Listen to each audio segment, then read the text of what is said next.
ഈ പ്രദേശത്ത് പാർട്ടി കെട്ടിപ്പടുക്കുന്നതിന് ത്യാഗോജനമായിട്ടുള്ള പ്രവർത്തനം സംഘടിപ്പിച്ച് കർഷക തൊഴിലാളികളുടെ നേതാവായി വളർന്നു വന്ന് വലിയ സംഭാവന നമ്മുടെ പാർട്ടിക്കും ഈ പ്രദേശത്തിനുമെല്ലാം നൽകിയ അലി സഖാബിൻ്റെ 14ാമത് ഓർമ്മ ദിനത്തിൻ്റെ ഭാഗമായിട്ടുള്ള പൊതുസമ്മേളനത്തിലാണ് നാം ഒത്തുചേർന്നിരിക്കുന്നത്. നമ്മുടെ പാർട്ടിയെ സംബന്ധിച്ചിടത്തോളം പ്രിയപ്പെട്ട സഖാക്കൾ ഏറ്റവും ത്യാഗോജലമായിട്ടുള്ള പ്രവർത്തനം സംഘടിപ്പിച്ച് എല്ലാ ബുദ്ധിമുട്ടുകളെയും വലതുപക്ഷ ശക്തികളുടെ ആക്രമണത്തെയും എല്ലാം ചെറുത്തു തോൽപ്പിച്ചിട്ടാണ് ഇന്ന് കാണുന്ന മഹാപ്രസ്ഥാനമായി നമ്മുടെ പ്രസ്ഥാനത്തെ മാറ്റിയിരിക്കുന്നത്.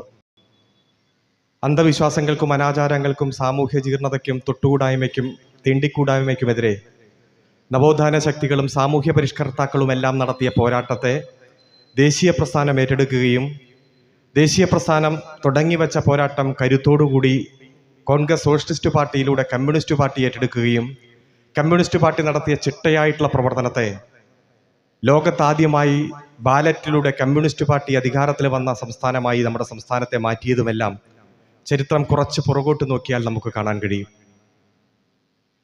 ഈ അന്ധവിശ്വാസങ്ങളെയും അനാചാരങ്ങളെയും ജന്മിത്വത്തിൻ്റെ കിരാതമുഖങ്ങളെയുമെല്ലാം ഇല്ലാതാക്കുന്നതിന് ജീവൻ ബലിയർപ്പിച്ചുകൊണ്ട് ആയിരക്കണക്കിന് സഖാക്കളാണ് പോരാട്ടത്തിൻ്റെ പോർമുഖത്തേക്ക് ഇറങ്ങി തിരിച്ചത് തന്നെ. ആ സഖാക്കൾ നടത്തിയ ത്യാഗോജലമായിട്ടുള്ള പ്രവർത്തനം ലോകത്തിനു മാതൃകയായി ഈ കേരളത്തെ ഉയർത്തിക്കൊണ്ടുവരാൻ, ലോകത്തറിയപ്പെടുന്ന പ്രദേശമായി വികസനത്തിൻ്റെ പുതിയ തലങ്ങളിലേക്ക് ഈ സംസ്ഥാനത്തെ ഉയർത്തിക്കൊണ്ടുവരാൻ നമുക്ക് കഴിഞ്ഞിട്ടുണ്ട്. അതുകൊണ്ട് തന്നെ പ്രിയപ്പെട്ട സഖാക്കളെക്കുറിച്ചുള്ള ഓർമ്മ പുതുക്കൽ നമ്മെ സംബന്ധിച്ചിടത്തോളം ഈ കാലഘട്ടം ഏൽപ്പിക്കുന്ന പുതിയ ഉത്തരവാദിത്തങ്ങളും കടമകളും നിർവഹിക്കാൻ വേണ്ടിയിട്ടുള്ള ഒരു ദൃഢപ്രതിജ്ഞ എടുക്കാൻ വേണ്ടിയിട്ടുള്ള അവസരം കൂടിയാണ്. പ്രത്യേകിച്ച് നമ്മുടെ നാടിൻ്റെ നാനോന്മുഖമായിട്ടുള്ള വികസനത്തിന് എല്ലാ പ്രതിസന്ധി ഘട്ടങ്ങളെയും തരണം ചെയ്ത് കമ്മ്യൂണിസ്റ്റ് പാർട്ടിയുടെ പ്രവർത്തകൻ എന്ന് പറഞ്ഞാൽ ഏറ്റവും ക്രൂരമായിട്ടുള്ള ആക്രമണങ്ങൾ വരെ ഏറ്റുവാങ്ങേണ്ടി വരുന്ന കാലഘട്ടത്തിൽ ജനങ്ങളിലേക്ക് ഇറങ്ങിച്ചെന്ന് ജനങ്ങളെ സംഘടിപ്പിച്ച് എല്ലാ ജനമനസ്സുകളിലും കൃത്യമായി സ്വാധീനമുറപ്പിച്ച, കുട്ടികൾക്ക് വരെ പ്രിയപ്പെട്ട, എതിരാഷ്ട്രീയത്തിൽപ്പെട്ടവർക്ക് വരെ ആകർഷകമായിട്ടുള്ള വ്യക്തിത്വമായി മാറിയ സഖാവ് അലി സഖാവിനെ കൂട്ടുള്ളവർ എന്നും നമ്മുടെ പ്രസ്ഥാനത്തിന് ആവേശം തന്നെയാണ്. നമുക്കറിയാം, നമ്മുടെ പ്രസ്ഥാനം ഏറ്റവും കൂടുതൽ വെല്ലുവിളികളെയും അതുപോലെ തന്നെ നമ്മുടെ പ്രസ്ഥാനത്തെ തകർക്കാൻ വേണ്ടിയിട്ടുള്ള വലിയ ഗൂഢാലോചനയും നടന്നുകൊണ്ടിരിക്കുന്ന ഒരു സാഹചര്യത്തിലൂടെയാണ് നാം കടന്നുപോയിക്കൊണ്ടിരിക്കുന്നത്. രാജ്യത്താണെങ്കിൽ മതസാഹോദര്യത്തിലധിഷ്ഠിതമായ ഇന്ത്യയുടെ സാംസ്കാരിക പൈതൃകത്തെ മതവൈര്യത്തിൻ്റെ കലാപത്തിയിൽ ചുട്ടരിച്ച് വർഗീയ അജണ്ട നടപ്പാക്കാൻ വെമ്പൽ കൊണ്ട് കൃത്യമായ ഗൂഢാലോചനയിലൂടെ സംഘപരിവാർ രാഷ്ട്രീയം മുന്നോട്ട് പോകുന്ന ഒരു സാഹചര്യത്തിലാണ് നാം ഇവിടെ ഒത്തുകൂടിക്കൊണ്ടിരിക്കുന്നത്. ഈ വരുന്ന ജനുവരി 22-ന് ബാബറി മസ്ജിദിൻ്റെ താഴികക്കുടങ്ങൾ തച്ചു തകർത്ത അതേ സ്ഥലത്ത് രാമക്ഷേത്രത്തിൻ്റെ പ്രതിഷ്ഠ ഉദ്ഘാടനം നടക്കുമെന്നും അതിനുശേഷം ഇത് ഒരു പ്രത്യേക ഹിന്ദുത്വ അജണ്ടയുള്ള ഫാസിസ്റ്റ് രാജ്യമാക്കി ഈ രാജ്യത്തെ മാറ്റാൻ വേണ്ടിയിട്ടുള്ള അജണ്ട വച്ചുള്ള പ്രവർത്തനവുമായി സംഘപരിവാറുകൾ മുന്നോട്ട് പോകുമ്പോൾ ആ അജണ്ട തിരിച്ചറിയാൻ പോലും കഴിയാതെ തീവ്ര ഹിന്ദുത്വത്തെ മൃദു ഹിന്ദുത്വം കൊണ്ട് നേരിടാൻ ശ്രമിക്കുന്ന കോൺഗ്രസും അതിൻ്റെ ഭാഗമായി കോൺഗ്രസ് തകർന്ന് തരിപ്പണമായി മാറുന്നതും, അത് ആ കോൺഗ്രസ് പ്രതിപക്ഷ കക്ഷി എന്ന രൂപത്തിൽ തകർന്ന് തരിപ്പണമാകുമ്പോൾ മറ്റെല്ലാ പ്രതിപക്ഷ കക്ഷികളും ഒത്തൊരുമയോടെ സംഘം ചേർന്നുകൊണ്ട് യഥാർത്ഥ പ്രതിപക്ഷമായി മാറുന്ന ഒരു സാഹചര്യവും നമ്മൾ ഈ രാജ്യത്ത് കാണുകയാണ്. 2019 ലോക്സഭാ തെരഞ്ഞെടുപ്പിന്റെ ചരിത്രം നമ്മുടെ മുന്നിലുണ്ട്. ആ ലോക്സഭാ തെരഞ്ഞെടുപ്പിന്റെ പടിവാതിക്കൽ എത്തുന്നത് വരെ ഈ രാജ്യം ചർച്ച ചെയ്തത് നോട്ട് നിരോധനവും GSTയും തൊഴിലില്ലായ്മയും വിലക്കയറ്റവും അടക്കം ഈ രാജ്യം ബാധിച്ചുകൊണ്ടിരുന്ന ഏറ്റവും ഗൗരവമായിട്ടുള്ള വിഷയങ്ങളായിരുന്നു. എന്നാൽ 2019 ഫെബ്രുവരി മാസം 14-ാം തീയതി കാശ്മീരിലെ പുൽവാമയിൽ ഒരു ഭീകരാക്രമണം ഉണ്ടാകുകയും 45ഓളം സൈനികർ മരണപ്പെടുകയും അന്നുവരെ ഈ രാജ്യം ചർച്ച ചെയ്ത മുഴുവൻ വിഷയങ്ങളും മുഖ്യധാരയിൽ നിന്ന് മാറുകയും RSS മുന്നോട്ട് വെച്ച ആ ദേശീയതയുമായി ബന്ധപ്പെട്ടുകൊണ്ടുള്ള ഒറ്റ മുദ്രാവാക്യത്തിലേക്ക് എല്ലാ തെരഞ്ഞെടുപ്പ് പ്രവർത്തനവും കേന്ദ്രീകരിക്കുന്നത് നാം കാണുകയാണ്. വിലക്കയറ്റവും തൊഴിലില്ലായ്മയും GSTയുടെ ദുരന്തങ്ങളും നോട്ട് നിരോധനത്തിന്റെ വലിയ മഹാപ്രതിസന്ധികളും ഒന്നും 2019 ഫെബ്രുവരി 15 മുതൽ മാർച്ച് ഏപ്രിൽ മാസത്തിൽ ചർച്ചയായില്ല. ലോക്സഭാ തെരഞ്ഞെടുപ്പിൽ കൂടുതൽ ഭൂരിപക്ഷത്തോടെ BJPക്ക് അധികാരത്തിൽ വരാനുള്ള സാഹചര്യം ഒരുക്കി. പിന്നീട് നമുക്കറിയാം, BJPയുടെ രണ്ടാം ഘട്ടം, ആ രണ്ടാം ഘട്ടം ഭരണത്തിലും അവർ മുന്നോട്ട് വച്ചത്, 1, ബാബറി മസ്ജിദ് സ്ഥിതി ചെയ്ത സ്ഥലത്ത് ഞങ്ങൾ രാമക്ഷേത്രം പണിയും. 2, കാശ്മീരിന്റെ വിശേഷാധികാരം ഞങ്ങൾ എടുത്തുകളയും. 3, ഏകീകൃത സിവിൽ കോഡ് നടപ്പാക്കിക്കൊണ്ട് ഈ രാജ്യത്തിന്റെ എല്ലാ മതപരമായിട്ടുള്ള സൗകര്യങ്ങളെയും അധികാരങ്ങളെയും ഞങ്ങൾ എടുത്തു കളയും എന്ന് 3 മുദ്രാവാക്യങ്ങൾ പ്രഖ്യാപിച്ചു. അതോടൊപ്പം ഞങ്ങൾക്ക് 3 ആഭ്യന്തര ശത്രുക്കളുണ്ട്. 1 ഈ രാജ്യത്തെ ഇസ്ലാം മതത്തിൽപ്പെട്ടവർ, 2 ഈ രാജ്യത്തെ ക്രിസ്ത്യാനികൾ, 3 ഈ രാജ്യത്തെ കമ്മ്യൂണിസ്റ്റുകാർ. ഈ 3 ആഭ്യന്തര ശത്രുക്കളെയും നിഗ്രഹിച്ച് RSS രൂപീകരിക്കപ്പെട്ടിട്ട് 100 വർഷം തികയുന്ന 2025 ഹിന്ദുത്വ അജണ്ടയോടുകൂടിയുള്ള ഒരു മതം, ഒരു ജാതി, ഒരു ഭാഷ, ഒരു വേഷവിധാനം, ഒരു ഭക്ഷണ രീതി, ഒരു സംസ്കാരമുള്ള ഏകധ്രുവ രാജ്യമാക്കി ഈ രാജ്യത്തെ മാറ്റുമെന്ന് പ്രഖ്യാപിച്ചുകൊണ്ട് സംഘപരിവാർ ഇന്ത്യയിൽ കൃത്യമായി അജണ്ട വച്ചുള്ള പ്രവർത്തനവുമായി മുന്നോട്ട് പോവുകയാണ്. ഇപ്പോൾ ബാബറി മസ്ജിദുമായി ബന്ധപ്പെട്ടുകൊണ്ടുള്ള കാര്യമാണല്ലോ ഗൗരവമായി നമ്മുടെ രാജ്യത്ത് ചർച്ചയായി മാറിയിരിക്കുന്നത്. സുപ്രീം കോടതിയുടെ കോൺസ്റ്റിറ്റ്യൂഷണൽ ബെഞ്ചാണ് വിധി പറഞ്ഞത്. 5 അംഗ ബെഞ്ച്. മാസങ്ങൾ നീണ്ടുനിന്ന വാദം കേൾക്കൽ. ആ വാദം കേട്ട് അവസാനം വിധി പറഞ്ഞപ്പോൾ പറഞ്ഞു, ചരിത്രപരമായ 4 തെറ്റുകൾ ഈ രാജ്യത്ത് സംഭവിച്ചിട്ടുണ്ട്. ഞങ്ങൾ ആ തെറ്റുകൾ അക്കമിട്ട് ചൂണ്ടിക്കാണിക്കുകയാണ്. 1949 ബാലനായ രാമന്റെ വിഗ്രഹം ബാബറി മസ്ജിദിന്റെ ഉള്ളിലേക്ക് കൊണ്ടുവന്ന് അവിടെ സ്ഥാപിക്കാൻ അനുവാദം കൊടുത്തത് ചരിത്രത്തിലെ ആദ്യത്തെ തെറ്റ് എന്ന് സുപ്രീം കോടതി കണ്ടെത്തി. 1949 കോൺഗ്രസ് ഇന്ത്യ ഭരിക്കുമ്പോൾ. ചരിത്രത്തിലെ 2ാമത്തെ വീഴ്ചയായി കണ്ടെത്തിയത് 1986 ബാബറി മസ്ജിദിലേക്ക് മറ്റു മതത്തിൽപ്പെട്ടവർക്ക് പ്രവേശിക്കുവാനുള്ള അനുവാദം കൊടുത്തത് ചരിത്രത്തിലെ 2ാമത്തെ തെറ്റായി സുപ്രീം കോടതിയുടെ കോൺസ്റ്റിറ്റ്യൂഷണൽ ബെഞ്ച് കണ്ടെത്തി.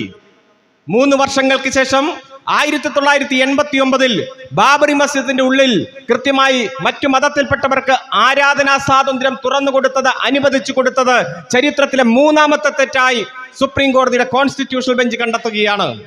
മാത്രമല്ല 1992 ബാബറി മസ്ജിദിന്റെ താഴികക്കുടങ്ങൾ തച്ചു തകർക്കാൻ അനുവദിച്ചത് ചരിത്രത്തിലെ ഏറ്റവും ഗുരുതരമായ വീഴ്ചയായി, തെറ്റായി സുപ്രീം കോടതി കണ്ടെത്തി.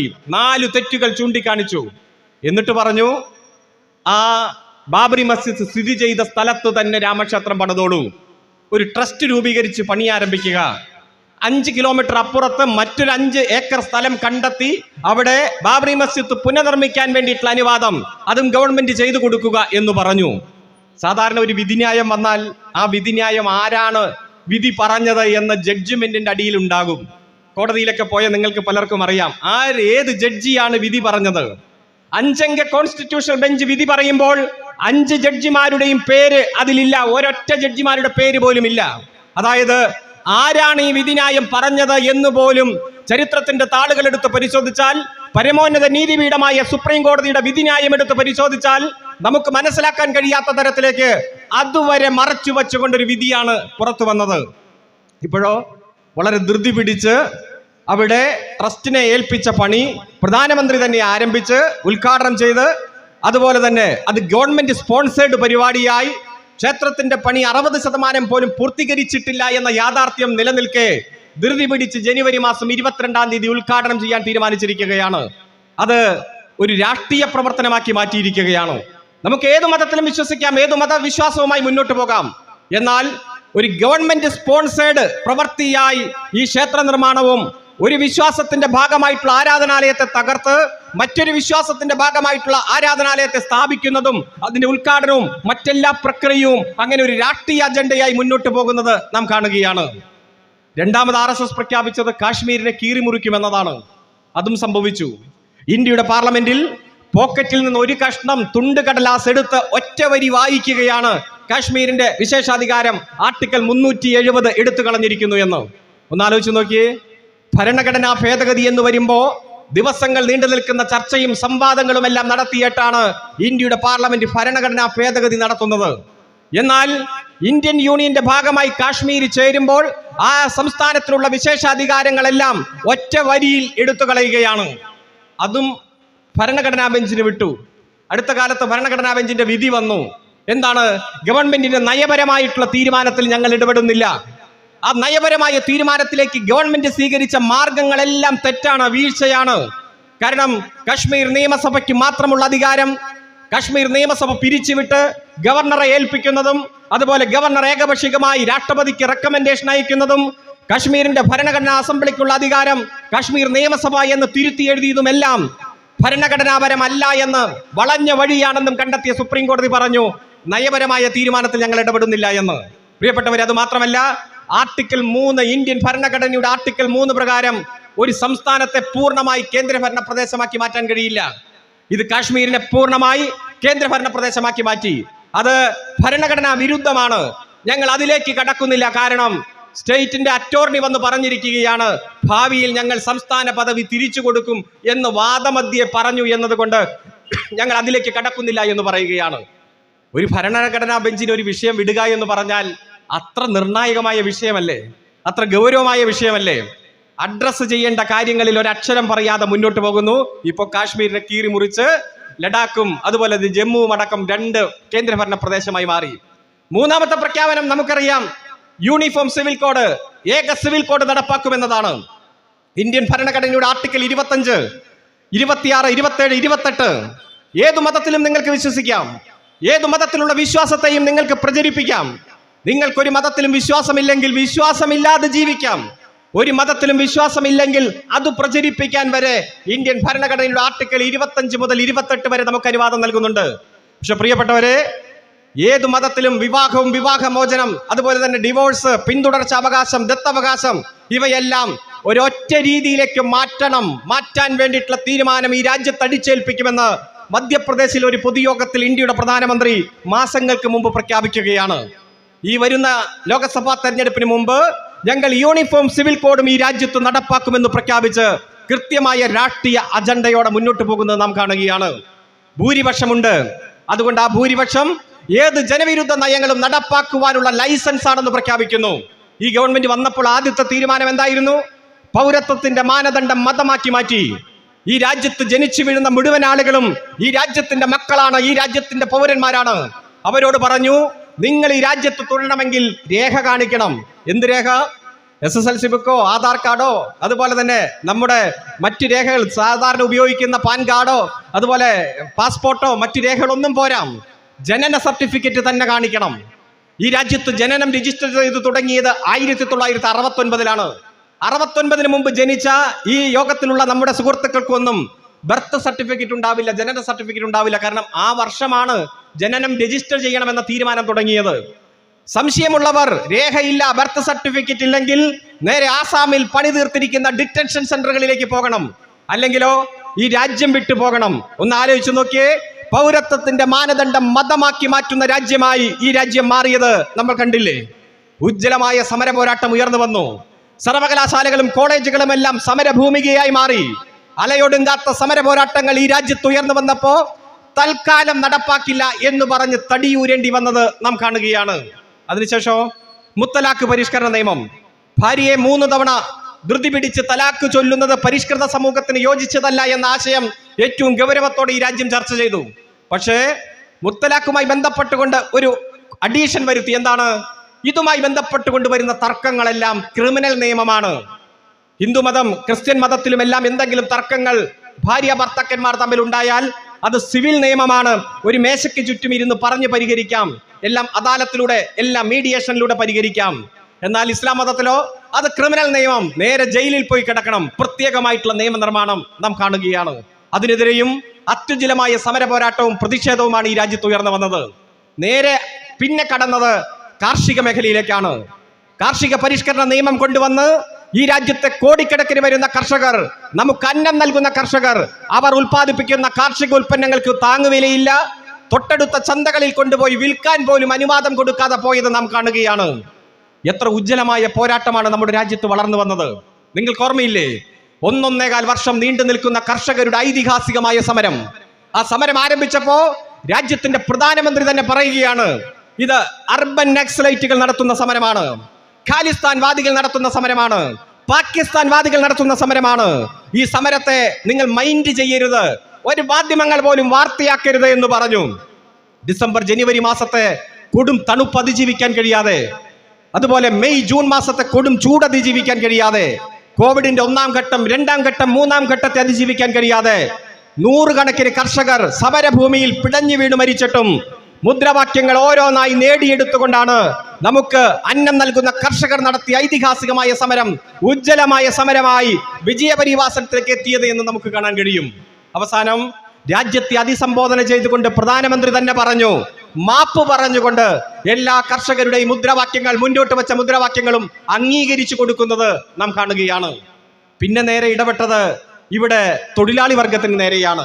നമുക്കറിയാം, ഇവിടെ നിരവധി തൊഴിൽ നിയമങ്ങളുണ്ട്, നിരവധി തൊഴിൽ നിയമങ്ങൾ. ബോണസ് ആക്ട്, പ്രൊവിഡന്റ് ഫണ്ട്, അതുപോലെ തന്നെ മെറ്റേണിറ്റി ബെനിഫിറ്റ്, തൊഴിൽ സമയ ക്ലിപ്തതയുമായി ബന്ധപ്പെട്ടുകൊണ്ട്, തൊഴിൽ സമയ സ്ഥലങ്ങളിൽ മാന്യമായിട്ടുള്ള പെരുമാറ്റവുമായി ബന്ധപ്പെട്ടുകൊണ്ട് സ്വാതന്ത്ര്യത്തിന് മുൻപേ നടത്തിയ അത്യുജ്വലമായിട്ടുള്ള ഇടപെടലുകളും പോരാട്ടങ്ങളുമാണ് തൊഴിലാളി വർഗത്തിന് നിവർന്നു നിൽക്കാനുള്ള അവകാശമുണ്ടാക്കിയത്, അവസരമുണ്ടാക്കിയത്. കൂലി ചോദിച്ചു വാങ്ങാൻ, ബാർഗൈനിങ് കപ്പാസിറ്റി ഉണ്ടാക്കാൻ ട്രേഡ് യൂണിയനുകളുടെ കരുത്ത് കൃത്യമായി ഈ രാജ്യത്ത് വളർത്തിക്കൊണ്ടുവന്നതെല്ലാം അതിശക്തമായിട്ടുള്ള പോരാട്ടത്തിന്റെ ഭാഗമായിട്ടാണ്. 27ഓളം വരുന്ന ട്രേഡ് യൂണിയൻ നിയമങ്ങളെ 4 കോഡുകളാക്കി മാറ്റി. എന്നിട്ട് പറഞ്ഞു ഇതൊക്കെയാണ് നിയമം. എല്ലാ നിയമവും മാനേജ്മെന്റിന് അനുകൂലമായി പൊളിച്ചെഴുത്ത് നടത്തി. അതിനെതിരെയും ട്രേഡ് യൂണിയന്റെ നിറവ്യത്യാസം മാറ്റിവെച്ചുകൊണ്ട് ഐതിഹാസികമായ പോരാട്ടം ഈ രാജ്യത്ത് വളർന്നു വന്നത് നമ്മുടെ മുന്നിലുണ്ട്. കൊണ്ടുവന്നു നിരവധി നിയമം. ഏതൊക്കെയാ? പൗരത്വ ഭേദഗതി നിയമം കൊണ്ടുവന്നു. വലിയ സമരം വന്നപ്പോൾ നടപ്പാക്കേണ്ടതില്ലെന്ന് തീരുമാനിച്ചു. കാർഷിക പരിഷ്കരണ നിയമം കൊണ്ടുവന്നു. അത്യുജ്വലമായ സമരം ഉയർന്നു വന്നപ്പോൾ പിൻവലിച്ചു പോയി. ലേബർ കോഡ് കൊണ്ടുവന്നു. തൊഴിലാളികളുടെ അതിശക്തമായ സമരത്തിന് മുന്നിൽ അതും നടപ്പാക്കേണ്ടതില്ലെന്ന് തീരുമാനിച്ചു. ഏറ്റവും അവസാനം ഒരേ രാജ്യം ഒരേ തെരഞ്ഞെടുപ്പ്, പ്രത്യേകമായിട്ടുള്ള ഒരു നിയമനിർമ്മാണം കൊണ്ടുവരാൻ ഉദ്ദേശിച്ചിരിക്കുകയാണ്. ഒരു തെരഞ്ഞെടുപ്പ് മതി എന്നാണ് പറയുന്നത്.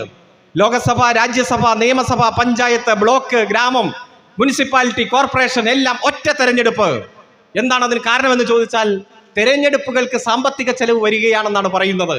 പ്രിയപ്പെട്ടവരെ, ജനാധിപത്യ രാജ്യത്ത് തെരഞ്ഞെടുപ്പിന് സാമ്പത്തിക ചെലവ് വരും. ജനാധിപത്യത്തിന്റെ ഏറ്റവും മനോഹാരിത എന്ന് പറയുന്നത് 5 വർഷം കൂടുമ്പോൾ നടക്കുന്ന തെരഞ്ഞെടുപ്പ് തന്നെയാണ്.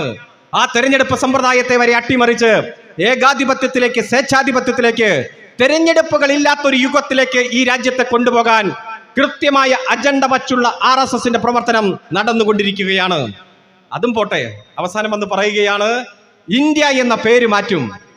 ഇന്ത്യൻ ഭരണഘടനയുടെ ആർട്ടിക്കിൾ 1 തുടങ്ങുന്നത് തന്നെ ഇന്ത്യ എന്ന ഭാരത് എന്ന് പറഞ്ഞിട്ടതാണ്. ഇന്ത്യ എന്ന ഭാരത്, അതിൽ ഇന്ത്യ എടുത്തു കളയുകയാണ്. ചോദിക്കുന്നതായിട്ട് പറഞ്ഞു എല്ലാ തരത്തിലും ഭാരത് ഭാരത് എന്ന രീതിയിലൊക്കെ ഒതുക്കുകയാണ്. ഭരണഘടനയിലെ പ്രധാനപ്പെട്ട ആർട്ടിക്കിൾ 1 എടുത്തു കളയുമ്പോൾ അതുമായി ബന്ധപ്പെട്ടുകൊണ്ട് എന്തെങ്കിലും ചർച്ചകൾ നടന്നോ എന്ന് ചോദിക്കുമ്പോഴും ഒരു ചർച്ചയുമില്ല, ഞങ്ങൾ തീരുമാനിച്ചു, അടിച്ചേൽപ്പിക്കുകയാണ്. ഇത് മാത്രമാണോ?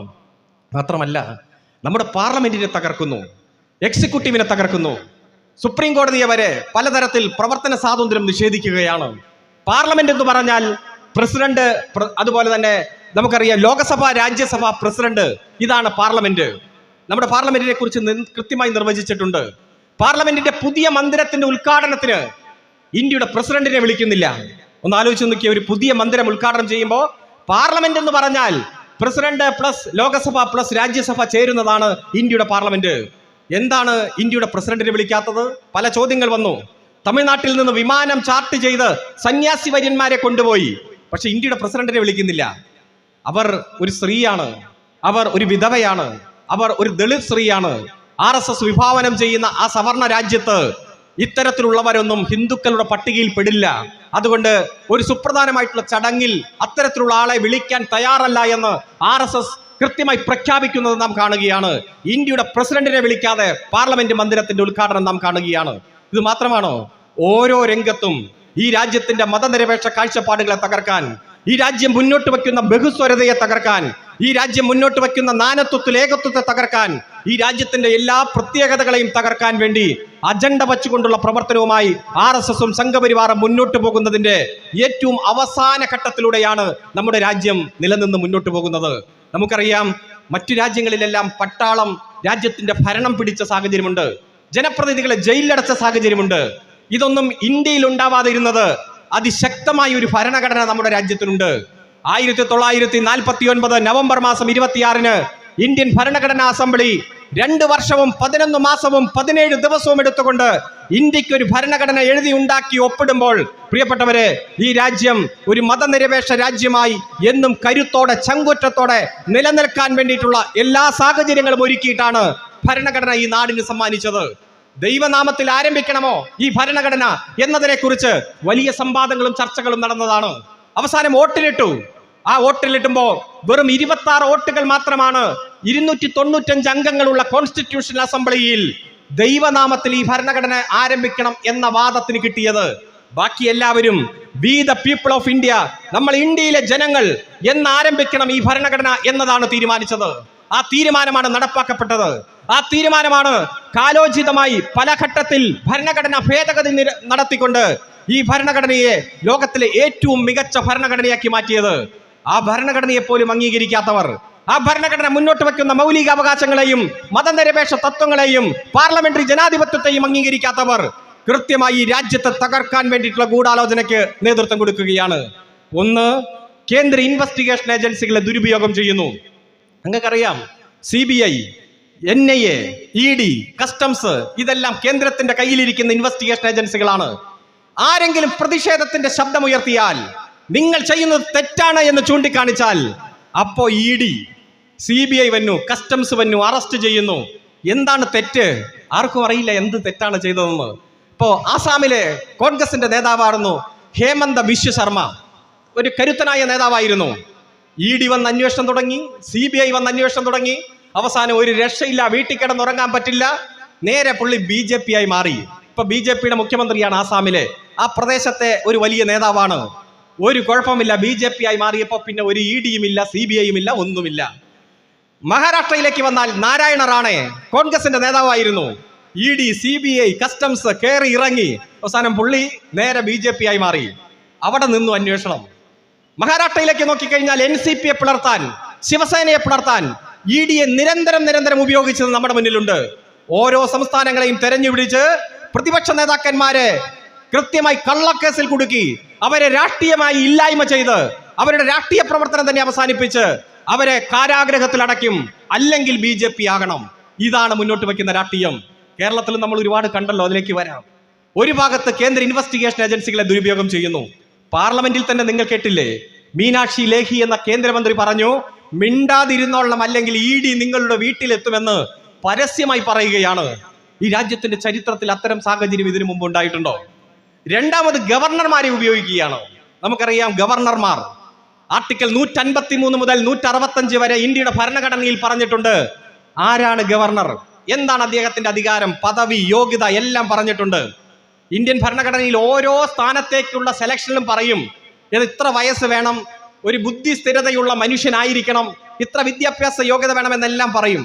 എന്നാൽ ഗവർണറുടെ കാര്യത്തിൽ മാത്രം പറഞ്ഞിട്ടുണ്ട് 35 വയസ്സ് പൂർത്തിയായ ആർക്കും ഗവർണറാകാം, മറ്റൊരു തരത്തിലുള്ള യോഗ്യതയും വേണ്ട.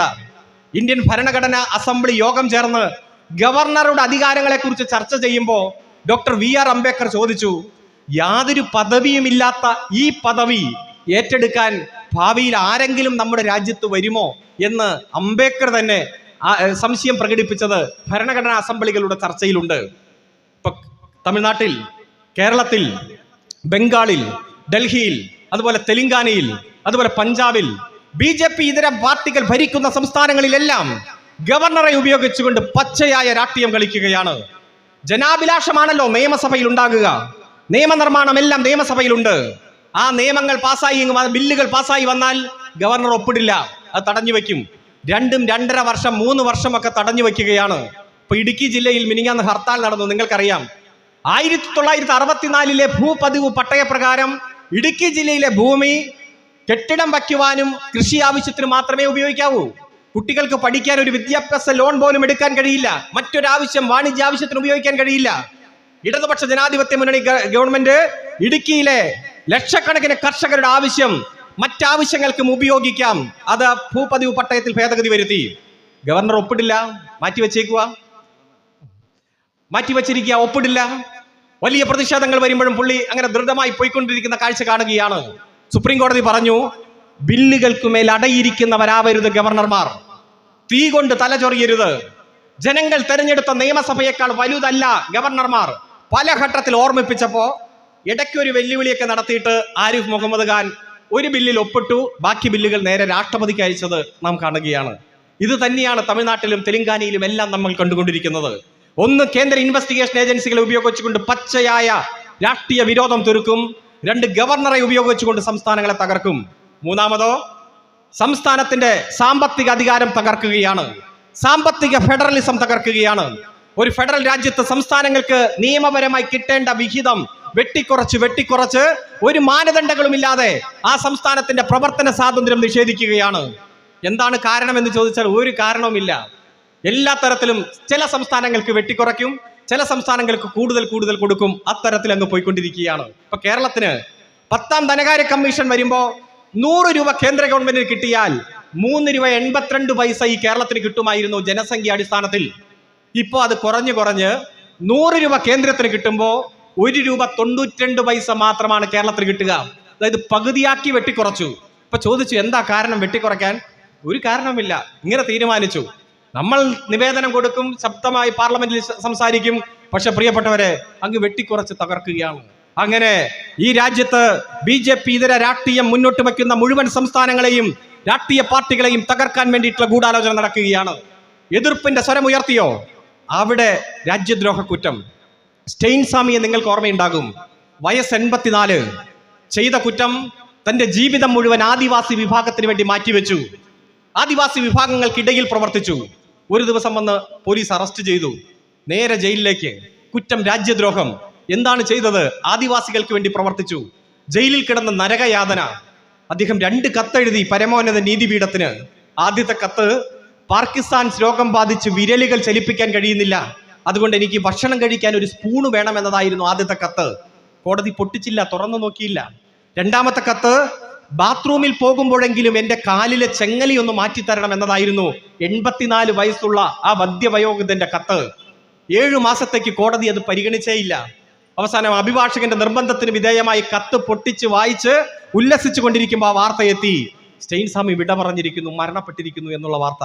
ഒന്ന് ആലോചിച്ച് നോക്കിയേ.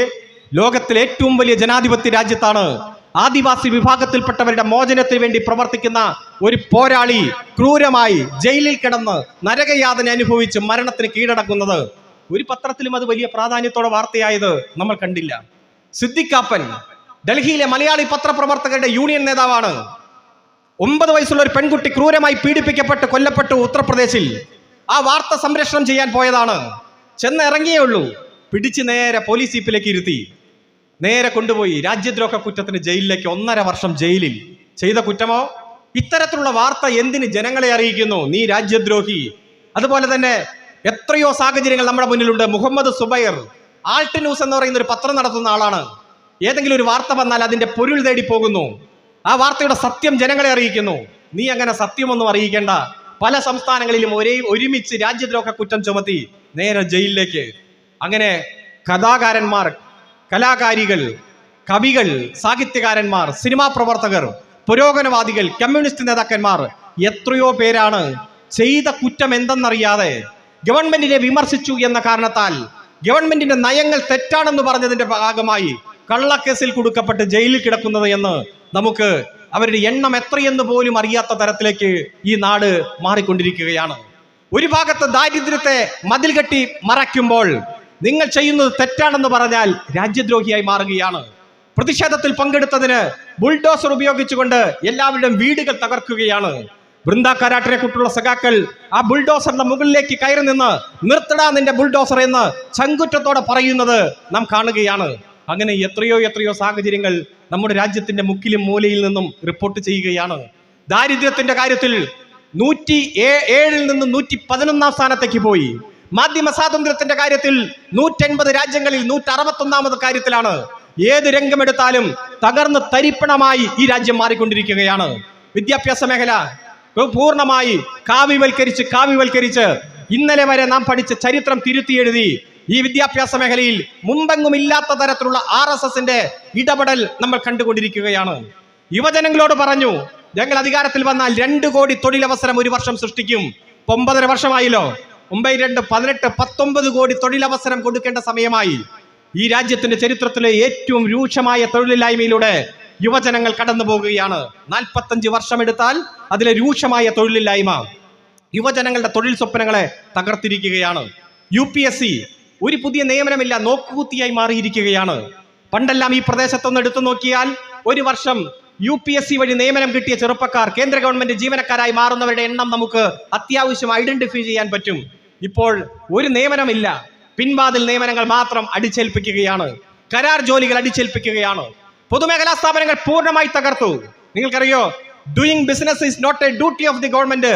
പൊതുമേഖലാ സ്ഥാപനങ്ങൾ നടത്തുക എന്നത് കേന്ദ്ര ഗവൺമെന്റിന്റെ ഡ്യൂട്ടിയല്ല, ചുമതലയല്ല എന്ന് പ്രഖ്യാപിച്ച് 5 വർഷം കൊണ്ട് 194,000 കോടി രൂപയുടെ നമ്മുടെ എല്ലാം കണക്ക് കൂട്ടലിന് അപ്പുറത്തേക്കുള്ള തുകയുടെ പൊതുമേഖലാ സ്ഥാപനങ്ങൾ വിറ്റഴിച്ചിരിക്കുകയാണ്. അതിൽ BSNL ഉണ്ട്, BPCL ഉണ്ട്, LIC ഉണ്ട്.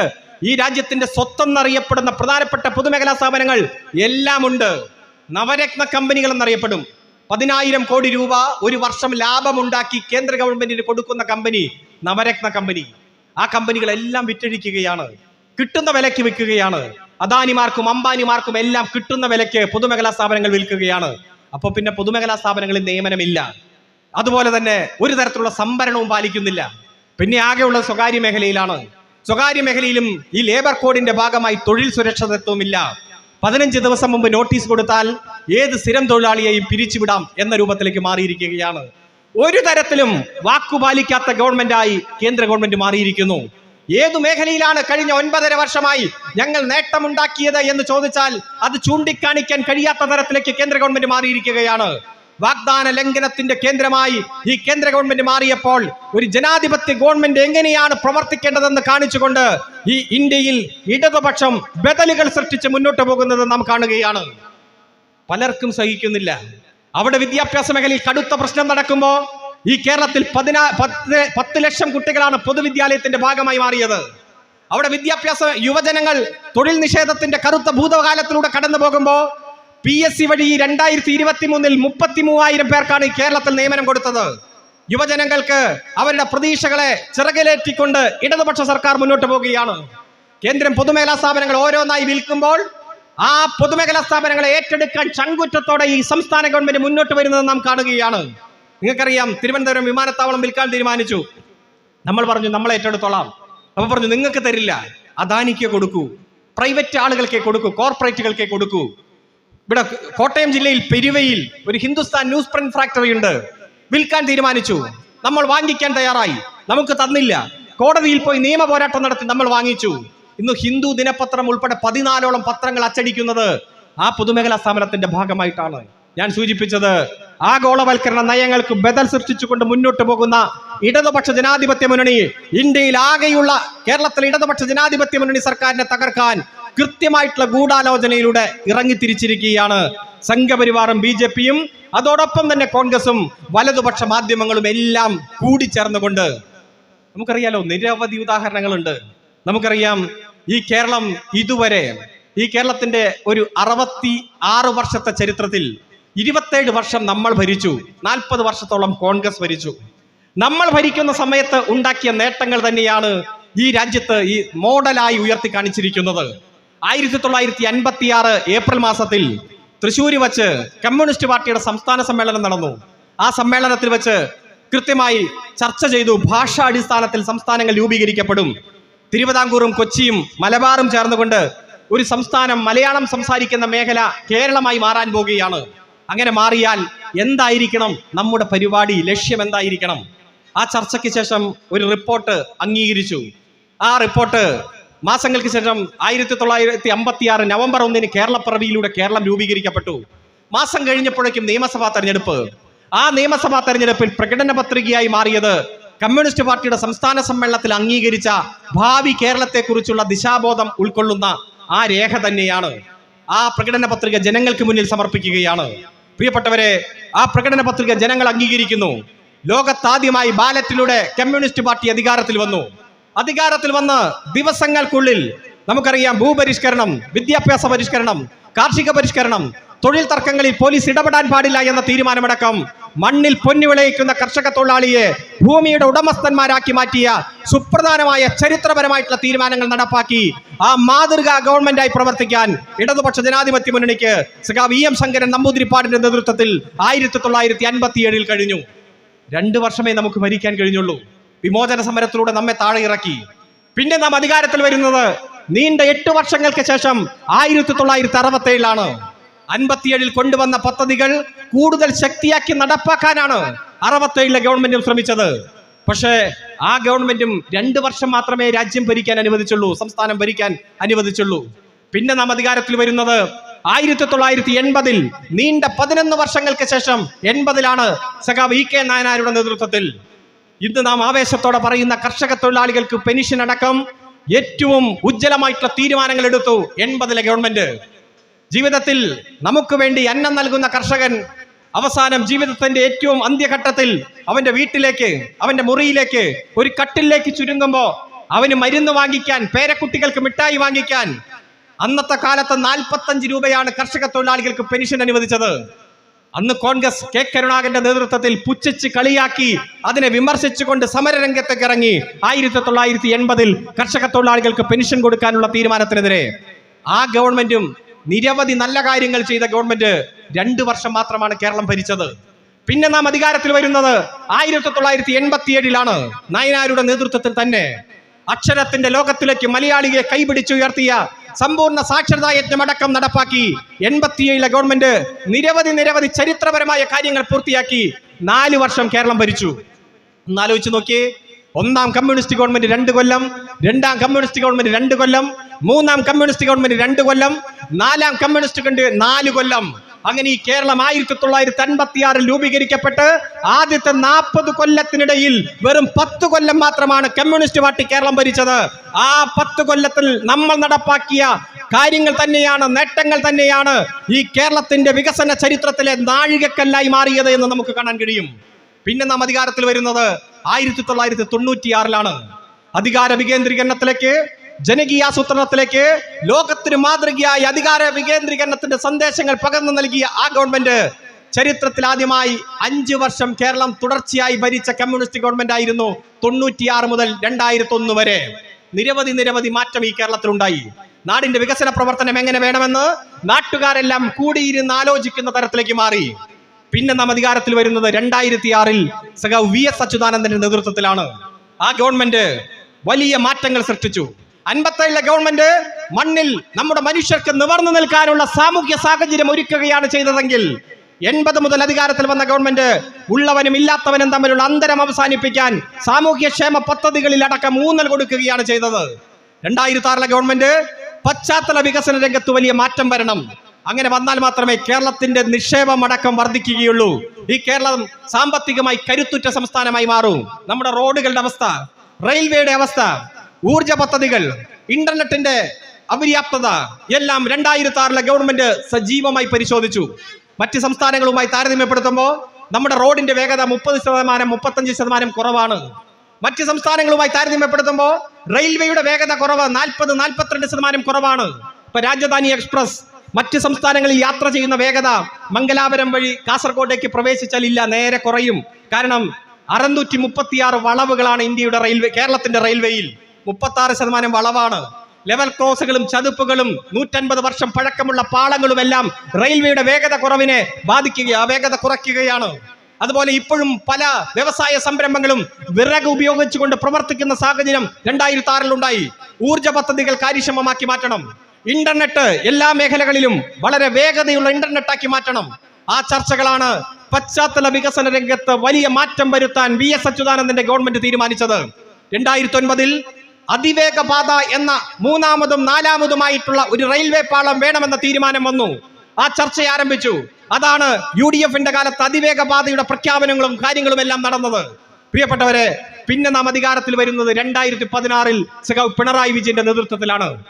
തെരഞ്ഞെടുപ്പിന് മാസങ്ങൾ മുൻപ് 14 ജില്ലയിലും സഖാവ് പിണറായി വിജയൻ എത്തി. കലാ, രാഷ്ട്രീയ, സാമൂഹ്യ, സാംസ്കാരിക, നവോത്ഥാന, വ്യവസായ മേഖലയിലെ വ്യക്തികളെ കണ്ടു. എന്നിട്ട് പറഞ്ഞു, നവകേരളവുമായി ബന്ധപ്പെട്ടുകൊണ്ട് നിങ്ങളുടെ ആശയം എന്താണ് ഒന്ന് പറയൂ, നമുക്ക് ചർച്ച ചെയ്യാം. പലരും അവരുടെ അഭിപ്രായം എഴുതി കൊടുത്തു, പറഞ്ഞു കൊടുത്തു. അവയെല്ലാം ക്രോഡീകരിച്ചുകൊണ്ട് 600 കാര്യങ്ങൾ അടങ്ങുന്ന പ്രകടന പത്രിക 2016 നിയമസഭാ തെരഞ്ഞെടുപ്പിന് ജനങ്ങൾക്ക് മുന്നിൽ അവതരിപ്പിച്ചു. ആ പ്രകടന പത്രിക ജനങ്ങൾ അംഗീകരിച്ചു. 91 സീറ്റോടെ നമ്മൾ അധികാരത്തിൽ വന്നു. പ്രിയപ്പെട്ടവരെ, ആ ഗവൺമെന്റ് ഈ കേരളത്തിന്റെ മുഖം മാറ്റിയ ഗവൺമെന്റ് ആണ്. നമുക്കറിയാം, നിരവധി ബുദ്ധിമുട്ടുകൾ ഉണ്ടായി, പ്രകൃതി ദുരന്തങ്ങൾ ഉണ്ടായി. ഏറ്റവും ആദ്യം ഓഖി ദുരന്തം, അത് കഴിഞ്ഞ് നിപ വൈറസ്, നൂറ്റാണ്ടിലെ മഹാപ്രളയം 2018, 2019-ലെ പ്രളയം, കോവിഡ് 1ാം ഘട്ടം, 2ാം ഘട്ടം, 3ാം ഘട്ടം, നിരവധി പ്രകൃതി ദുരന്തങ്ങൾ നമ്മെ വേട്ടയാടി. മറുഭാഗത്ത് CBI, NIA, ED, കസ്റ്റംസ്, കേന്ദ്ര ഇൻവെസ്റ്റിഗേഷൻ ഏജൻസികൾ. ഇപ്പൊ മുഖ്യമന്ത്രിയെ അറസ്റ്റ് ചെയ്യും, ഇപ്പൊ സ്പീക്കറെ പിടിക്കും, കെട്ടി ജലീലിനെ പിടിക്കും, ഇപ്പൊ അങ്ങനെ ചെയ്യും, ഇങ്ങനെ ചെയ്യും. ഭരിക്കാൻ അനുവദിക്കാത്ത കേന്ദ്ര ഇൻവെസ്റ്റിഗേഷൻ ഏജൻസികളെ ഉപയോഗിച്ചുകൊണ്ട് നമ്മെ തകർക്കാൻ ശ്രമിച്ചു. പക്ഷേ ഓരോ പ്രതിസന്ധി ഘട്ടത്തിലും ഈ കേരളത്തിന്റെ ജനതയെ നെഞ്ചോട് ചേർത്ത് സംരക്ഷിക്കുന്ന ഗവൺമെന്റായി ഇടതുപക്ഷ ജനാധിപത്യ മുന്നണി ഗവൺമെന്റ് മാറി. നമുക്കറിയാം, ഈ കേരളത്തിലെ ജനസംഖ്യ 3.5 കോടി, 67 ലക്ഷം പേർക്ക് പെൻഷൻ കൊടുക്കുന്നുണ്ട്. ഈ ഗവൺമെന്റ് വരുമ്പോൾ പെൻഷൻ വെറും 600 രൂപയായിരുന്നു. 18 മാസം 2014 ഡിസംബർ മുതൽ 2016 തെരഞ്ഞെടുപ്പ് വരെയുള്ള കാലം 18 മാസത്തെ കുടിശ്ശിക 18 ഗുണം 600 രൂപ കുടിശ്ശികയാക്കി വച്ചിട്ടാണ് ഉമ്മൻചാണ്ടി ഭരണം അവസാനിപ്പിച്ചു പോയത്. ആ പെൻഷൻ പടിപടിയായി 600-ൽ നിന്ന് 1600 രൂപയായി വർദ്ധിപ്പിച്ചു. കൃത്യമായി വീട്ടിലെത്തിച്ചു കൊടുത്തു. 6 പേരെ എടുത്താൽ അതിലൊരാൾക്ക് പെൻഷൻ കൊടുക്കുന്ന ഗവൺമെന്റായി ഈ ഗവൺമെന്റ് മാറി. പ്രളയകാലത്തും കോവിഡ് കാലത്തും എല്ലാം ഒരാൾ പോലും പട്ടിണി കിടക്കരുതെന്ന് പ്രഖ്യാപിച്ചു. സാമൂഹ്യ അടുക്കളകൾ ആരംഭിച്ചു. 20 രൂപയ്ക്ക് ഊണ് കൊടുക്കുന്ന സംവിധാനം ആരംഭിച്ചു. കിറ്റായും അരിയായും ഗവൺമെന്റിന്റെ സ്നേഹം ഓരോ വീടുകളിലും എത്തിച്ചു. മുഖ്യമന്ത്രിയുടെ പത്രസമ്മേളനത്തിന് വേണ്ടി ഈ നാട് കാതോർത്തു നിന്നു. ആ പത്രസമ്മേളനത്തിൽ മനുഷ്യർ മാത്രമല്ല, പക്ഷിമൃഗാദികൾ പോലും പട്ടിണി കിടക്കരുത് എന്ന് ആഹ്വാനം ചെയ്തുകൊണ്ട് നടത്തിയ ഇടപെടലുകൾ ചരിത്ര താളുകളിൽ ഇടം പിടിച്ചു. അങ്ങനെ ഈ നാടിലെ ഓരോ ഹൃദയങ്ങളും കവർന്ന ഗവൺമെന്റായി ഈ ഗവൺമെന്റ് മാറി. പ്രതിസന്ധി ഘട്ടങ്ങളെ എങ്ങനെയാണ് തരണം ചെയ്യേണ്ടതെന്ന് കാണിച്ചു തരുന്ന കരുത്തനായ ക്യാപ്റ്റനായി കേരളത്തിന്റെ മുഖ്യമന്ത്രി മാറി. പ്രതിപക്ഷമോ നുണപ്രചരണങ്ങളുടെ പുറകെ പോയി. കോവിഡ് കാലത്തും പ്രളയകാലത്തും നമുക്ക് അരി തരുമ്പോ ആ അരി വരെ നിഷേധിച്ചു. ഹെലികോപ്റ്ററിൽ വന്ന് പാവപ്പെട്ട ഗർഭിണിയെ അടക്കം രക്ഷിക്കാൻ ശ്രമിച്ചപ്പോ ആ ഹെലികോപ്റ്ററിന് പണം തരണമെന്ന് പറഞ്ഞ് വെല്ലുവിളിച്ചു. ആ പ്രളയ സമയത്ത് നമുക്ക് തന്ന അരിക്ക് പണം കൊടുത്തില്ലെങ്കിൽ റേഷൻ സംവിധാനം വെട്ടിക്കുറയ്ക്കുമെന്ന് പറഞ്ഞു. നമ്മൾ സർക്കാർ ജീവനക്കാരോട് പറഞ്ഞു, ഒരു 10 ദിവസത്തെ ശമ്പളം കടമായി തരണം, ഗവൺമെന്റ് സാമ്പത്തിക പ്രതിസന്ധിയിലാണെന്ന്. കടം ആയി തരാൻ തയ്യാറായ സർക്കാർ ജീവനക്കാരെ അവരെ മോശം പറഞ്ഞുകൊണ്ട് ആ സർക്കാർ ഉത്തരവ് കത്തിക്കാൻ നേതൃത്വം കൊടുത്തത് കോൺഗ്രസിന്റെ അധ്യാപക സംഘടനയുടെ നേതാക്കന്മാരാണ്. ഈ കേരളത്തെ തകർക്കാൻ എല്ലാ അവസരങ്ങളും അവർ ഉപയോഗിച്ചു. അവർ പറഞ്ഞില്ലേ, ഞങ്ങൾ അധികാരത്തിൽ വന്നാൽ ലൈഫ് മിഷൻ പിരിച്ചുവിടും, ഞങ്ങൾ അധികാരത്തിൽ വന്നാൽ പൊതുവിദ്യാഭ്യാസ യജ്ഞം പിരിച്ചുവിടും, ഞങ്ങൾ അധികാരത്തിൽ വന്നാൽ കേരള ബാങ്ക് പിരിച്ചുവിടും. അങ്ങനെ കുറെ പ്രഖ്യാപനം വന്നപ്പോ കേരളത്തിലെ ജനത പറഞ്ഞു, നിങ്ങൾ അധികാരത്തിൽ വരേണ്ട, നിങ്ങൾ പ്രതിപക്ഷത്ത് തന്നെ ഇരുന്നോളി, നിങ്ങൾ ആജീവനാന്ത പ്രതിപക്ഷമായി ഇരുന്നോളാൻ പറഞ്ഞത് നമ്മൾ കാണുകയാണ്. പ്രിയപ്പെട്ടവരെ, ജനങ്ങളെ അറിഞ്ഞ് ഈ ഗവൺമെന്റ് മുന്നോട്ട് പോയപ്പോൾ 2 തവണ ചരിത്രം ഗവൺമെന്റിന് മുന്നിൽ വഴിമാറി. ആദ്യം 2020 പഞ്ചായത്ത് തെരഞ്ഞെടുപ്പ്. നിങ്ങൾക്കറിയോ, പഞ്ചായത്ത് തെരഞ്ഞെടുപ്പിന് കേരളത്തിൽ ഒരു ചരിത്രമുണ്ട്. ആരാണോ കേരളം ഭരിക്കുന്നത് ആ മുന്നണിക്ക് എതിരെ വോട്ട് ചെയ്ത ചരിത്രമാണ് എല്ലാ പഞ്ചായത്ത് തെരഞ്ഞെടുപ്പിലും. എന്നാൽ 2020 ഡിസംബർ മാസം 16-ന് പഞ്ചായത്ത് തെരഞ്ഞെടുപ്പിന്റെ റിസൾട്ട് വന്നപ്പോ നമുക്കറിയാം, ഇവിടെ 6 കോർപ്പറേഷനിൽ 5 LDF, 14 ജില്ലാ പഞ്ചായത്തിൽ 12 LDF, 946 ഗ്രാമപഞ്ചായത്തിൽ 600-ലധികം ഗ്രാമപഞ്ചായത്ത് LDF, ബ്ലോക്ക് മുനിസിപ്പാലിറ്റി എല്ലാം LDF. കാരണം ഈ ജനങ്ങൾക്ക് വേണ്ടി നിലകൊള്ളുന്ന ഗവൺമെന്റിനെ ഈ ജനങ്ങളെ ഏറ്റെടുക്കുന്നതാണ് നമ്മൾ കണ്ടത്. നമ്മൾ വീണ്ടും ജനങ്ങളിലേക്ക് ഇറങ്ങി പ്രതിസന്ധി ഘട്ടങ്ങളിൽ. അപ്പോഴോ UDF നമ്മളെ വെല്ലുവിളിച്ച്. അതുപോലെ പത്രമാധ്യമങ്ങൾ, പത്രം തുറന്നാൽ ഇടതുപക്ഷ വിരുദ്ധ വാർത്ത, ചാനൽ തുറന്നാൽ ബ്രേക്കിംഗ് ന്യൂസ്, ചാനൽ ചർച്ചകൾ കണ്ടാൽ ഒരാളെ ഇടതുപക്ഷത്തിന്റെ ഇരുത്തി ബാക്കി 5 പേരും ഇടതുപക്ഷത്തെ ആക്രമിക്കുന്ന ആങ്കറെല്ലാം അട്ടഹസിക്കുന്നത് നമുക്ക് കണ്ടു. നമ്മൾ 91 സീറ്റിൽ നിന്ന് നേരെ 99-ആയി മാറി. 42% വോട്ടിൽ നിന്ന് 45.3% വോട്ടായി മാറി. ഈ 5 വർഷോടെ നമ്മളോട് ഭരിക്കാൻ ഈ ജനത പറഞ്ഞു, കൂടുതൽ ഭൂരിപക്ഷത്തോടെ. ചരിത്രത്തിൽ ആദ്യമായി ഈ കേരളത്തിൽ ഭരണ തുടർച്ചയിലേക്ക് വന്നിരിക്കുകയാണ്. ഇപ്പോഴോ കഴിഞ്ഞ ജൂലൈ മാസം 2-ന് 2ാമത് പ്രോഗ്രസ് റിപ്പോർട്ട് ഇറക്കി. 2ാം പിണറായി സർക്കാരിന്റെ 2ാമത് പ്രോഗ്രസ് റിപ്പോർട്ട്.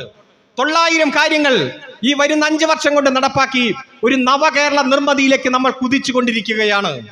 അങ്ങനെ വാക്കുപാലിച്ച് മുന്നോട്ട് പോകുന്ന ഗവൺമെന്റ്. പ്രതിസന്ധി ഘട്ടങ്ങളുണ്ട്. ആ പ്രതിസന്ധി ഘട്ടങ്ങളെ തരണം ചെയ്ത് മുന്നോട്ട് പോകുന്ന ഗവൺമെന്റായി നമ്മുടെ ഗവൺമെന്റ് മാറി. നിങ്ങൾക്കറിയോ, ദേശീയപാതയുടെ വികസനം, 6 വരി പാത യുദ്ധകാല അടിസ്ഥാനത്തിൽ പണി പുരോഗമിക്കുകയാണ്. ഇന്ത്യയിൽ 28 സംസ്ഥാനങ്ങളിൽ 27 സംസ്ഥാനങ്ങളിലും ദേശീയപാതയ്ക്ക് വേണ്ടി ഭൂമി ഏറ്റെടുത്തത് കേന്ദ്ര ഗവൺമെന്റാ. നമ്മൾ 5580 കോടി രൂപ സംസ്ഥാന ഖജനാവിൽ നിന്നെടുത്ത് പണം ഏറ്റെടുത്ത് കൊടുത്തിട്ടാണ് ഭൂമി ഏറ്റെടുക്കൽ പൂർത്തീകരിച്ചത്. UDFന്റെ കാലത്ത് ദേശീയപാത കേരളത്തിൽ വരില്ലെന്ന് പ്രഖ്യാപിച്ച് ഓഫീസ് പൂട്ടി താക്കോലുമായി ദേശീയപാത അതോറിറ്റി തിരിച്ചു പോയതാണ്.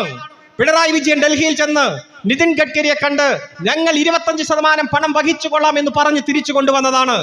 ഇപ്പോ അതിന്റെ പ്രതിത്വം ഏറ്റെടുക്കാൻ BJP മത്സരിക്കുകയാ, കോൺഗ്രസ് മത്സരിക്കുക. വയൽക്കിളികളുടെ സമരം, കീഴാറ്റൂർ സമരം നിങ്ങളുടെ മനസ്സിലുണ്ടാകും. നെഞ്ചത്ത് ഗ്യാസ് കുറ്റി കെട്ടിവെച്ച് നടത്തിയ സമരങ്ങൾ, ഗെയിൽ പൈപ്പ് ലൈനെതിരെ നടത്തിയ സമരം, നിസ്കാരപ്പായ റോട്ടിൽ വിരിച്ച് നടത്തിയ സമരം.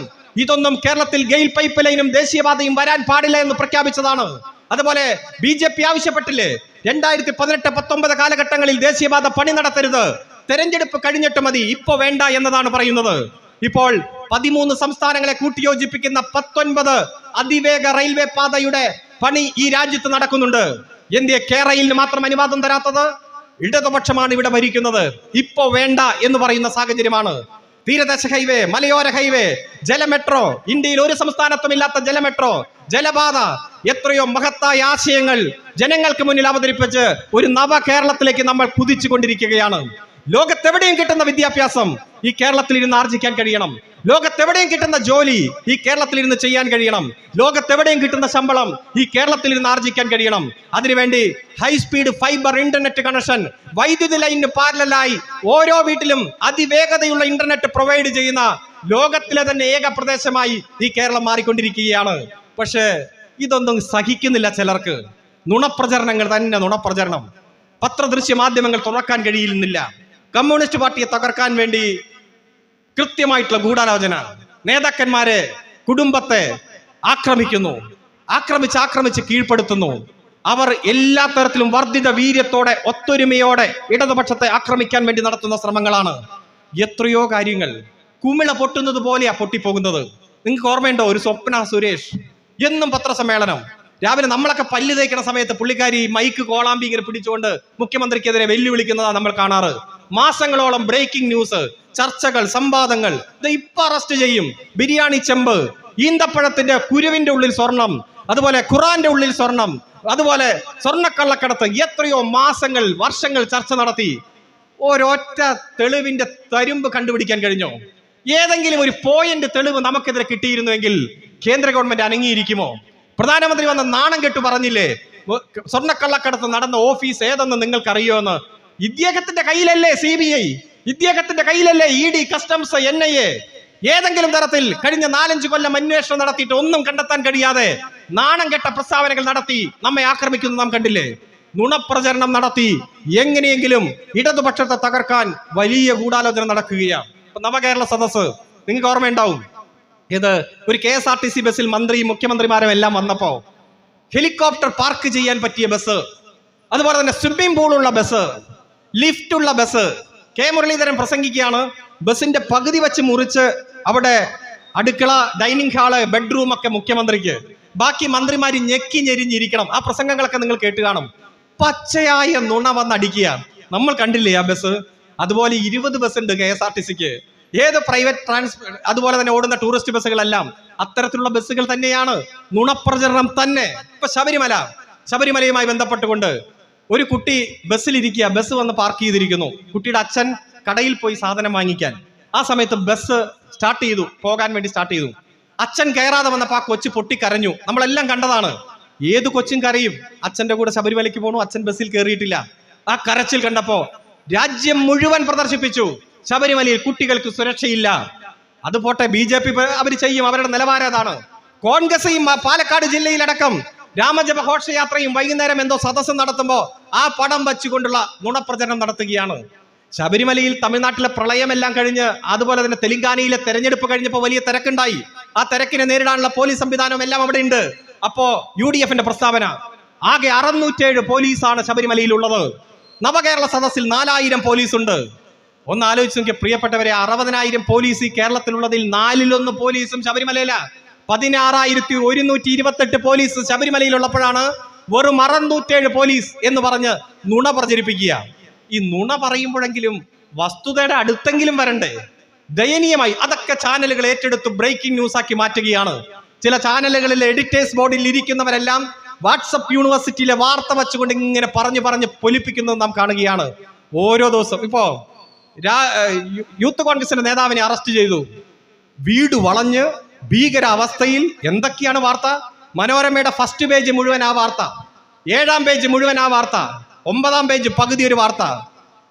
അവിടെ കൃത്യമായി സെക്രട്ടേറിയറ്റിന് മുന്നിൽ പോലീസുകാരുടെ തല പട്ടിക വെച്ച് തല്ലി തകർത്ത, പോലീസ് ജീപ്പ് ആക്രമിച്ച് പ്രതികളെ രക്ഷിച്ചു പോയ, നിരവധി അക്രമ സംഭവങ്ങളിൽ പ്രവർത്തനങ്ങൾക്ക് നേതൃത്വം കൊടുത്ത് 26 പേര് ജയിലിൽ അവരുടെ നേതാവിനെ വന്ന് അറസ്റ്റ് ചെയ്താൽ അത് മഹാസംഭവമായി ഇവിടുത്തെ വലതുപക്ഷ മാധ്യമം കൊട്ടിഘോഷിക്കുന്നത് നാം കണ്ടുകൊണ്ടിരിക്കുകയാണ്. അവർക്ക് ഒറ്റ ലക്ഷ്യം മാത്രമേ ഉള്ളൂ.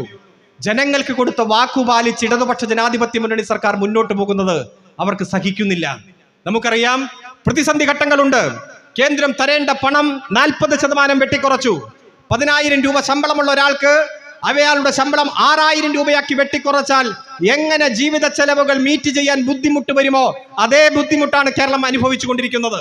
1.42 ലക്ഷം കോടിയാണ് കേരളത്തിന്റെ ബഡ്ജറ്റ് തുക. അതിൽ 57,400 കോടി രൂപ കഴിഞ്ഞ വർഷം കിട്ടിയതിൽ നിന്നും ഈ വർഷം വെട്ടിക്കുറച്ചിരിക്കുകയാണ്. നമ്മൾ ചോദിച്ചു, എന്താണ് കാരണം? ഒരു കാരണവുമില്ല. കടമെടുക്കാം. നമുക്കറിയാം, GDP-യുടെ 3% കടമെടുക്കാൻ കഴിയുക കേന്ദ്രത്തിനും സംസ്ഥാനത്തിനും.